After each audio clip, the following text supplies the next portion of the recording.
మహోన్నతుడైన దేవాది దేవునికి మహిమ ఘనత ప్రభావములు కలుగునుగాక. ప్రభువైన క్రీస్తు నామంలో తండ్రి అయిన దేవునికి నా హృదయపూర్వకమైనటువంటి కృతజ్ఞతా స్తుతులను స్తోత్రములను తెలియజేస్తున్నాను. సత్యమార్గము అను యొక్క ఆధ్యాత్మిక కార్యక్రమాన్ని వీక్షిస్తున్న నా ప్రియ సహోదరి సహోదరులకు ప్రభువైన క్రీస్తు నామములో శుభములను తెలియజేస్తున్నాను.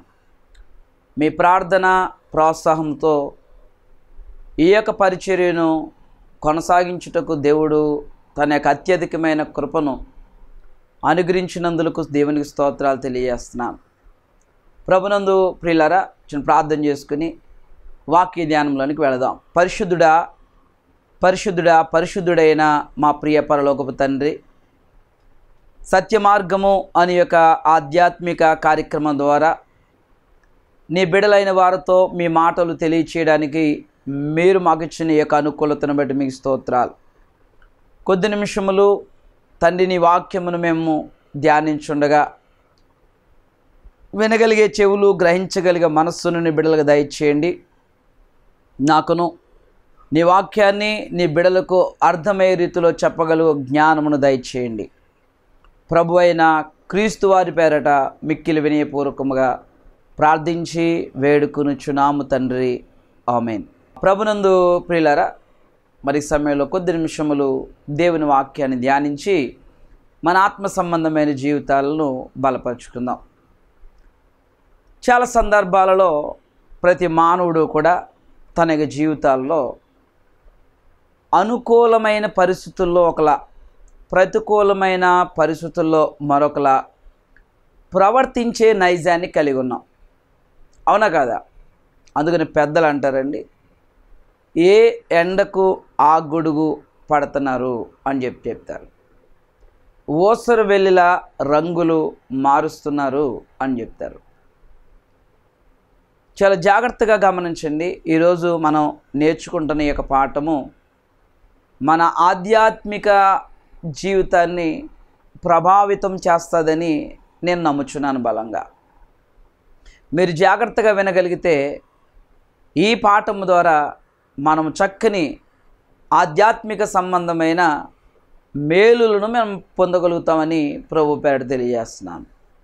నేను చెప్పే ఈ సంగతులు పరిశుద్ధ గ్రంథము నుంచి రాజుల మొదటి గ్రంథము 18వ అధ్యాయం నుంచి మనం చదువుదాం. రాజుల మొదటి గ్రంథము 18వ అధ్యాయము నుంచి మనం చదువుదాం. ఇక్కడ మనకి అహాబు, యెజబెలు అనే రాజు రాణి కనబడుతున్నారండి మనకి. ఓకేనా? ఇశ్రాయేలు రాజు అయిన అహాబు, యెజబెలు. మరలా మీకు జ్ఞాపకం చేస్తున్నాను, అహాబు, యెజబెలు. ఈ క్రైస్తవ సమాజంలో ఈ యొక్క అహాబు, యెజబెలును గురించి మాట్లాడుకోలేని వారు ఉండరు అని అనుకుంటున్నానండి. ఎందుకంటే ఈ బైబిల్ చరిత్రలో ఈ యొక్క అహాబు, యెజబెలుకి మరి ఎంత చెడు చరిత్ర ఉందంటే మనం వేరేగా చెప్పనవసరం లేదు. స్త్రీ జాతికి ఒక చీడ పురుగు లాంటిది యెజబెలు. ఓకేనా? చాలామంది స్త్రీల గురించి మనం మాట్లాడుకున్నా ఒక చెడు స్త్రీ గురించి మనం మాట్లాడుకోవాలి అంటే మొట్టమొదటి స్థానంలో యెజబెలు ఉంటుందని నేను నమ్ముతున్నాను. అదేవిధంగా అహాబు కూడా ఏలియా దినాలలో మరి దేవునికి విరుద్ధంగా అతడు ప్రవర్తించిన ప్రవర్తన, అటువంటి చెడు ప్రవర్తన, అటువంటి దుష్ప్రవర్తన ఇంకే రాజు ప్రవర్తించుండడేమో అని అనుకుంటున్నాను. దేవునికి బిడ్డలారా, యెహోవా ప్రవక్తలను చంపించాడండి. యెహోవా ప్రవక్తలను చంపించాడు.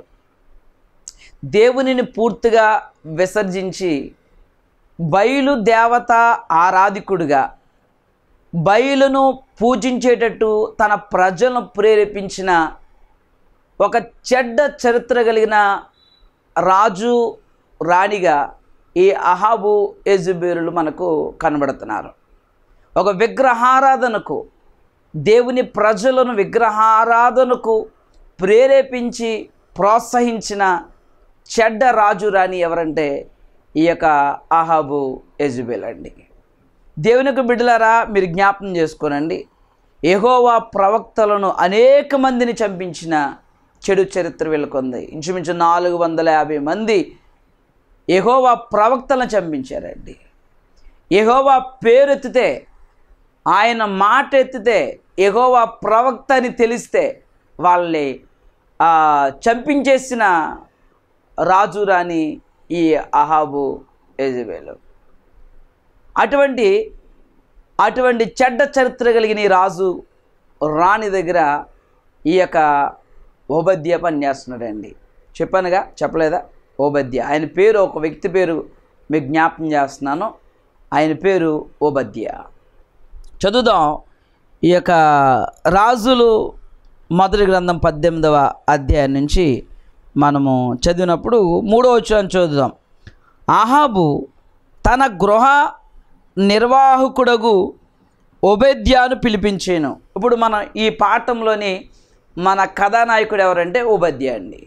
గుర్తుపెట్టుకోండి, మరలా మీకు జ్ఞాపకం చేస్తున్నాను. ఓబద్యా. ఈ ఓబద్యా ఎవరు? ఈ ఓబద్యా ఎవరు అంటే అహాబు తన గృహ నిర్వాహకుడగు ఓబద్యాను పిలిపించి, ఓకేనా? ఓబద్యా ఎవరంటే అహాబు యొక్క గృహ నిర్వాహకుడు.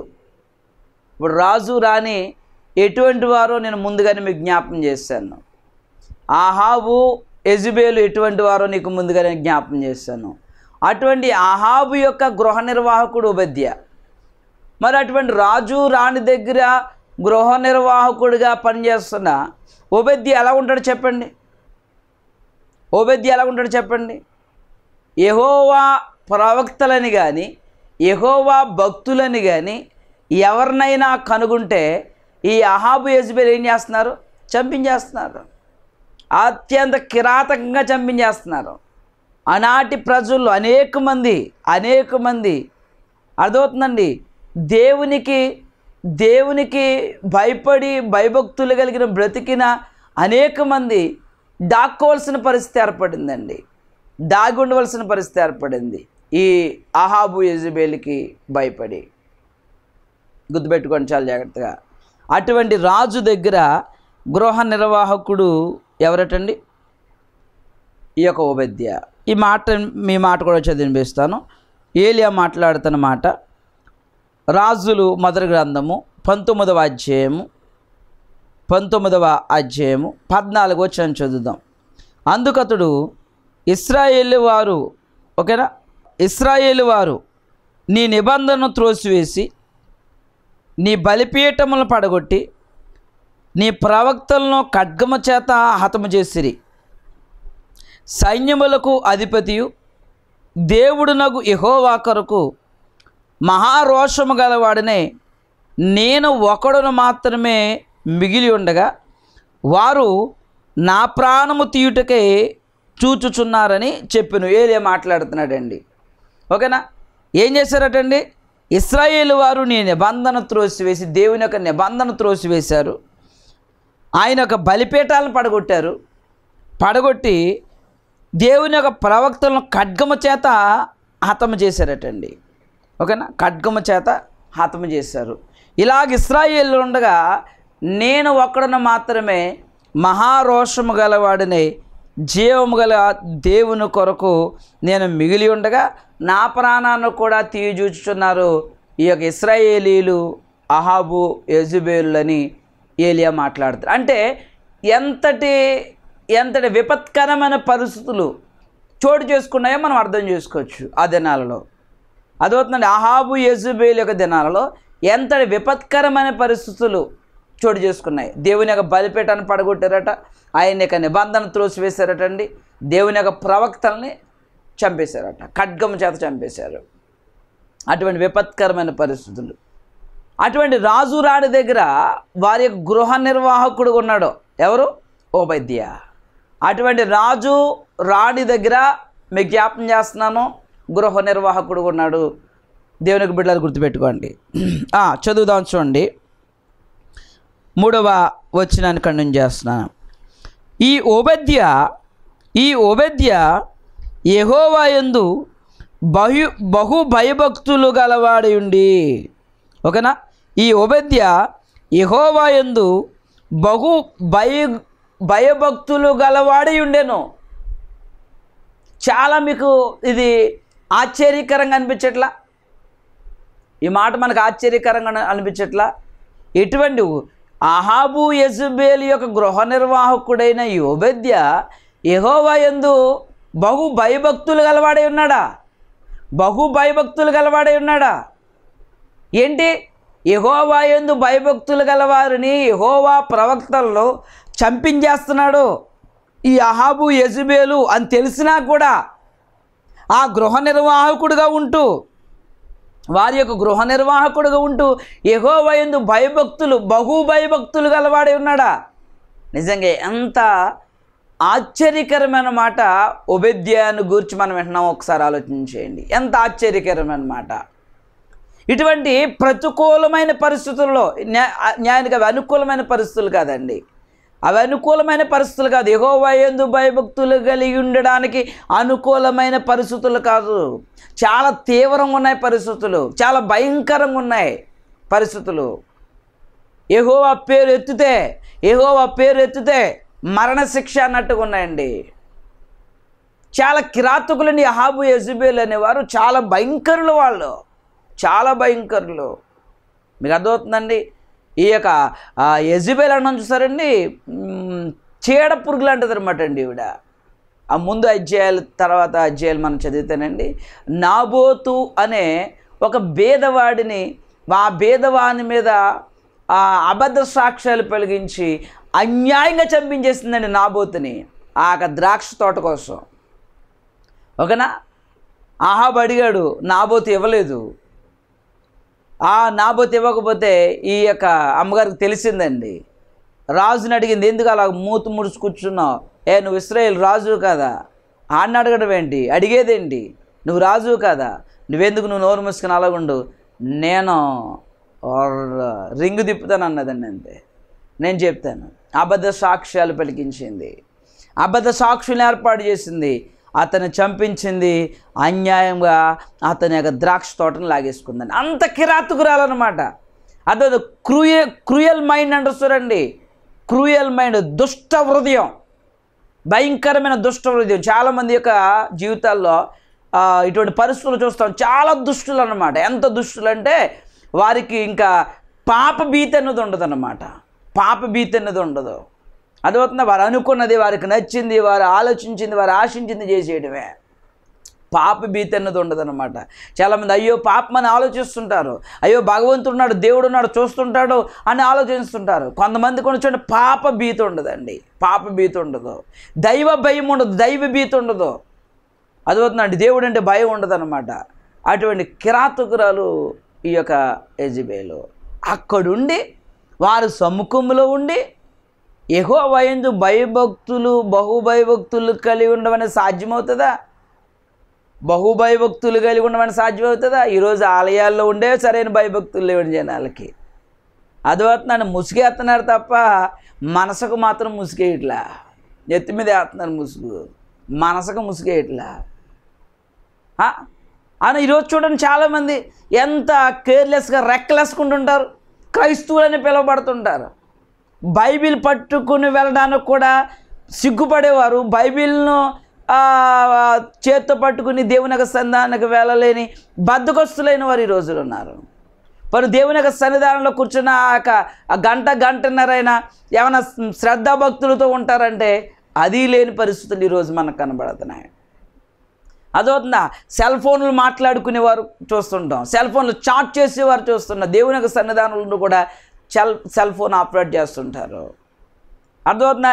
ఎవరితో మాట్లాడుతుంటారు. ఆ దైవజనుడు అలాగా ఒళ్ళెలిసిపోయేలాగా ప్రసంగం చేస్తుంటే వీళ్ళ యొక్క బాతకాన్ని వీళ్ళు, లేదా వారి వైపు చూస్తూ వీరి వైపు చూస్తూ వారి గురించి అసూయపెడుతూ వీరి గురించి అసూయపెడుతూ ఎక్కడుండి దేవుని యొక్క సన్నిధానంలో ఉండి దేవుని యొక్క ఈవులను దేవునికి ఈవులను అనుభవిస్తూ కూడా దేవుని యందు భయభక్తులు, సరైన భయభక్తులు లేని క్రైస్తవులు ఈరోజు ఎంతోమంది ఉన్నారు.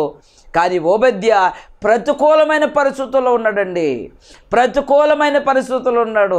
అనుకూలమైన పరిస్థితులలోనే, అనుకూలంగా ఉన్న సమయాల్లోనే దేవుని యందు సరైన భయభక్తులు లేని పరిస్థితులు ఈరోజు చాలా సందర్భాల్లో మనం చూస్తుంటే, ఆ రోజు ప్రతికూలమైన సమయంలో యెహోవా యందు బహు భయభక్తులు కలిగిన వాడు ఉన్నాడు ఓబద్యా. ఓబద్యా అనే పేరు మీరు గుర్తుపెట్టుకోవాలండి. ఈరోజు క్రైస్తవ సమాజాన్ని సవాల్ చేస్తున్నాడు ఓబద్యా. ఈరోజు నా జీవితాన్ని సవాల్ చేస్తున్నాడు ఓబద్యా. ఇటువంటి ప్రతికూలమైన పరిస్థితుల్లో కూడా నేను యెహోవా యందు బహు భయభక్తులు గలవాడై ఉన్నాను. వాట్ అబౌట్ యూ అని అడుగుతున్నాడు మనల్ని. నీ సంగతి ఏంటి? నీ సంగతి ఏంటి? నా వలే నీవు కూడా యెహోవా యందు బహు భయభక్తులు కలిగి ఉన్నావా? నేను ప్రతికూలమైన పరిస్థితుల్లో కూడా యెహోవా యందు బహు భయభక్తులు కలిగి ఉన్నాను. మరణానికి తెగించి, ప్రాణాలకు తెగించి, ఈరోజు ఎన్ని వసతులు, ఎన్ని అనుకూలమైన పరిస్థితులు అండి, ఎన్ని అనుకూలమైన పరిస్థితులు. అలాగ దేవుడన్నా భయం లేదు, మనుషులన్నా భయం లేదు. బహు జాగ్రత్త కలిగి మాటలు మనం ధ్యానించాలండి. ఓబద్యాను గురించి మనం చదువుతున్నాం, ఓకేనా? ఈ యొక్క ఓబద్యా యెహోవా యందు బహు భయభక్తులు గలవాడే. ఏమండి? బహు భయభక్తులు గలవాడే. యెజబేలు యెహోవా ప్రవక్తలను నిర్మూలము చేయుచుండగా, యెహోవా ప్రవక్తలు నిర్మూలన చేయుచుండగా గుహలో 50 దేశ మందిగా నూరుగురిని దాచి యెహోవా ప్రవక్తలను చంపించేస్తుంది. చూడండి, యెజబేలు. ఈ యెజబేలు ఇలాగ యెహోవా ప్రవక్తలను చంపించేస్తుండగా యెహోవా ప్రవక్తలైన వారిని 50 మందిని, అనగా 100 మందిని 2 గ్రూపులుగా ఏర్పాటు చేసాడండి. 2 గ్రూపులుగా ఏర్పాటు చేశాడు. ఈ యొక్క 50 మందిని ఒక చోట, 50 మందిని ఒక చోట గుహల్లో దాచాడటండి. అదివల్ల కొండ గుహల్లో 50 మందిని ఒక చోట, 50 మందిని ఒక చోట దాచిపెట్టాడటండి ఓబద్యా. నిజంగా ఇది ఒక సాహసోపేతమైన కార్యక్రమమా కాదా అని అడుగుతున్నానండి. ఇటువంటి అహాబు యెజబేలు యొక్క గృహ నిర్వాహకుడుగా ఉండి ఈ కార్యం చేయడం ఇది సాధ్యమని అనిపిస్తుందా మీకు అసలు? ఈ యెజబేలు యెహోవా ప్రవక్తలను చంపించేస్తుంది. ఈ యెహోవా ప్రవక్తలను ఎలాగైనా కాపాడాలని 50 మందిని ఒక చోట ఆ కొండ గుహల్లో 2 గ్రూపులుగా దాచాడండి. సాహసోపేతమైన పని అండి. చిన్న విషయం యెజబేలుకు తెలిసిన, అది నిజమా అబద్ధమన్న తర్వాత విషయం. అండి. అదొక నిస్సందేహంగా ఓబద్యాను ఏం చేస్తుంది తెలుసా? ఖడ్గం చేత చంపించేస్తుంది. చిన్న విషయం లీకైనా. చెప్పండి, ఎంత ఆశ్చర్యకరమైన విషయం అండి ఇది నిజంగా. 50 మందిని గుహల్లో ఏమండి నూరుగురిని దాచి ఏమండి అన్నపానములు ఇచ్చి వారిని పోషించును. ఎంతమందినండి? 100 మందిని అన్నపానములు ఇచ్చి పోషించడం సాధ్యమయ్యే పైన అటువంటి విపత్కరమైన పరిస్థితుల్లో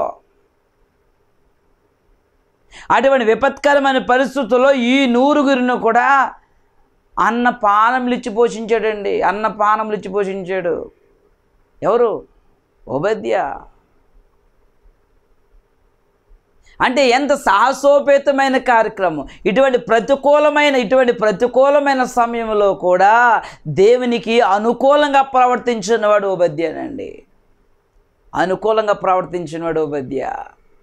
దేవునికి బిడ్డలారా జ్ఞాపకం చేసుకోండి. ఈరోజు ఉండి కూడా పరిస్థితులు అనుకూలంగా ఉండి కూడా ఏమీ చేయలేని పరిస్థితులు అండి. దేవుని యొక్క పని అంటే ఎంతమంది సహకరిస్తున్నారండి? ఈరోజు ఎంతమంది సహకారులుగా ఉన్నారు? మేము సహకారులుగా ఉంటాం. ఈ యొక్క దేవుని పని విషయంలో మేము పాలి భాగస్థులై ఉంటాం. ఈ దేవుని యొక్క పని కొరకు మేమున్నాం, మేము నిర్వహిస్తాం, మేము జరిగిస్తాం. దేవుని మేలు పొందుతూ నీ చుట్టూ ఉన్న వారి కంటే ఎన్నో ఘనమైన ఆశీర్వాదకరమైన పరిస్థితులు దేవుని వల్ల నువ్వు పొందుకుని కూడా దేవుని పని విషయంలో నీవు ఎంత అజాగ్రత్తగా ఉంటున్నావో, ఎంత దూరంగా ఉంటున్నావో. కానీ ఓబద్య అలా లేడండి. ఏం ఆశించాడు చెప్పండి? నిజంగా ఏం ఆశించాడు? ఎంత ఘనమైన పని చేశాడండి. ఒక 100 అన్నపానం ఇచ్చి పోషించి దాయడం అంటే నిజంగా ఆ రోజుల్లో కష్టతరమైన పరిస్థితినండి. చాలా ప్రతికూలమైన పరిస్థితి. అంటే దేవుని యందు అతడు ఎంత భయభక్తులు కలిగి ఉన్నాడో, దేవుడు అంటే ఎంత మక్కువ కలిగి ఉన్నాడో, దేవుని కొరకు, దేవుని యొక్క పని కొరకు, దేవుని యొక్క ప్రవక్తలను దాచిపెట్టడం కొరకు తన యొక్క ప్రాణాన్ని సైతం లెక్క చేయకుండా దొరికితే ఒక ఓబద్యతుడు పోదండి. ఓబద్య ఇంటి వారు అందరిని కూడా చంపించేద్దండి యెజెబెలు ఈ పని చేసినందుకు. ఎందుకంటే ఇప్పుడు చూడండి, ఇప్పుడు రాజుకి ఆ యెజెబెలుకి అండ్ వ్యతిరేకంగా పనిచేస్తున్నట్ట కదా యెహోవా ప్రవక్తలు దాయడం అంటే. మరి వారికి వ్యతిరేకంగా మాట్లాడితేనే ఒప్పుకోదు కదా.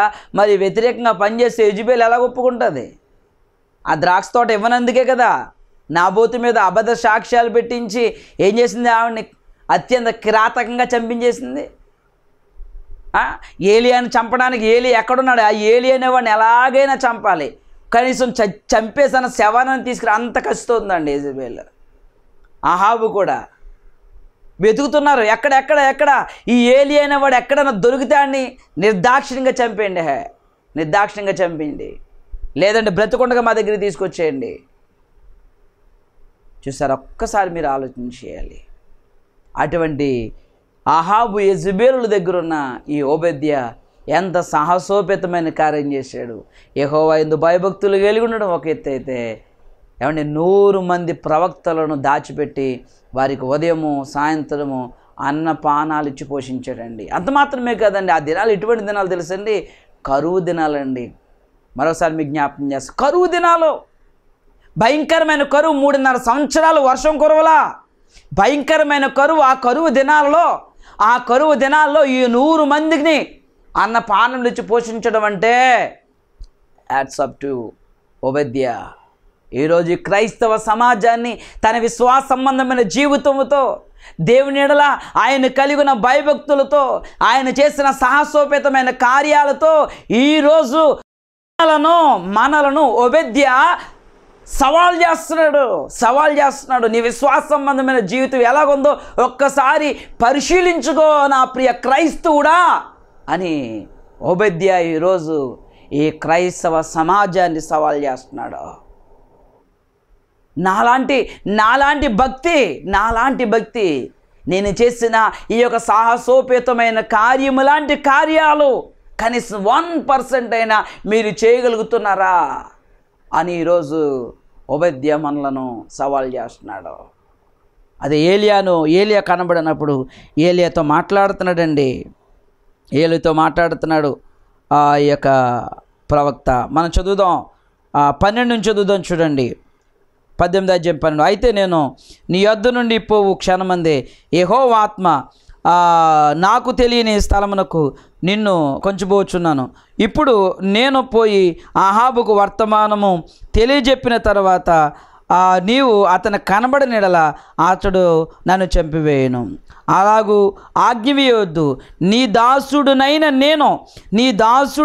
నేను బాల్యము నుండి యెహోవా యందు భయభక్తులు నిలిపినవాడును. బాల్యము నుండి కూడా యెహోవా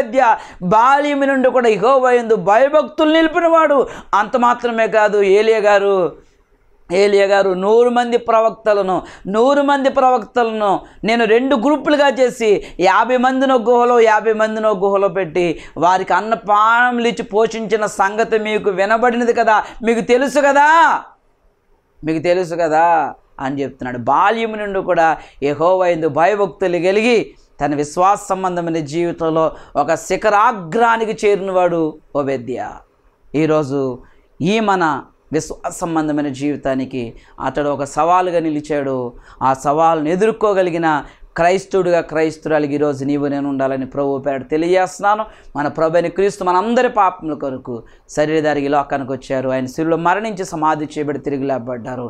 ఆయన కొరకు, ఆయన పేరట అనేకులను రక్షించుట కొరకు ఈ విశ్వాస సంబంధమైన జీవితంలో మనం ముందుకు కొనసాగుదాం. ఆయన 100 మందికి అన్నపానాలు ఇచ్చి కాపాడాడు. కనీసం ఈ విశ్వాస సంబంధమైన జీవితంలో ఒక్క పాపిని రక్షించిన, ఒక్క పాపికి కావలసిన ఆత్మ సంబంధమైన అవసరాలను తీర్చగలిగిన ఈరోజు మన యొక్క విశ్వాస సంబంధమైన జీవితం ధన్యమైనది అని చెప్పడానికి ఆ మాత్రం సందేహించట్లేదు. దేవుడు మిమ్మల్ని, మీ కుటుంబాల బిడ్డలను దీవించునుగాక. ప్రార్థన చేసుకుందాం. పరిశుద్ధుడా అత్యంత కృపగలిగిన మా ప్రియ పరలోకపు తండ్రి, మీ ఘనమైన శ్రేష్టమైన నామమును బట్టి స్తోత్రాలు. నాయన, విత్తబడిన వాక్యం అందరికి వినికుడిలో ఫలభరితంగా ఆశీర్వాదకరంగా ఉంచండి. ఎవరైతే ఈ యొక్క మాటలను వీక్షించారో ఆ బిడ్డలపై, ఆ కుటుంబాలపై నీ దీవెన ఆశీర్వాదం ఉంచండి. ఇంకొన్ని అనేక మందికి ఈ యొక్క వర్తమానంలో అందించగలిగే సువార్త వాహకాలుగా బిడ్డలు ఉండడానికి సహాయం దయచేయండి. ఏ కుటుంబం, ఏ బిడ్డ ఏ అవసరతలో అక్కర్లు ఉన్నారో మీరు ఎరుగుదురు కనుక ప్రతి వానికి అవసరత అక్కర తీర్చి నీ కృపలోని బిడ్డలు భద్రపరచమని, ఈ పరిచర్యను నిరంతరంగా కొనసాగించమని ప్రభువైన క్రీస్తు వారి పేరట ప్రార్థించి వేడుకొనుచున్నాము తండ్రి. ఆమేన్. God bless you all of you.